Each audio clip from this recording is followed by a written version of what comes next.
యోగి ఆదిత్యనాథ్ సర్కార్ అక్రమార్కుల మీద బుల్డోజర్తో విరుచుకుపడుతుంటే రేవంత్ సర్కార్ ఆక్రమణల మీద అదే బుల్డోజర్తో విరుచుకుపడుతుంది.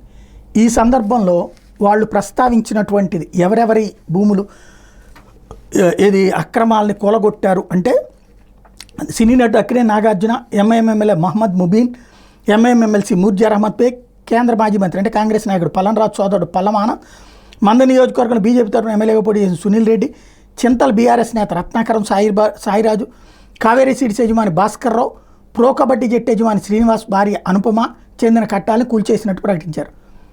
చెరువులు, నాలాలు, పార్కులను ఆక్రమించి 43.94 ఎకరాలు కట్టి నిర్మాణాలు కూల్చేశామని, బంజారాహిల్స్, లోటస్ పాండ్ మొదలు మన్సూరాబాద్, బీఆర్కే నగర్, గాజుల రామారావు, అమీర్పేట, మదాన్పూర్, గండిపేటలో అక్రమ నిర్మాణాలు నేరమట్టం చేసినట్టు తేలింది.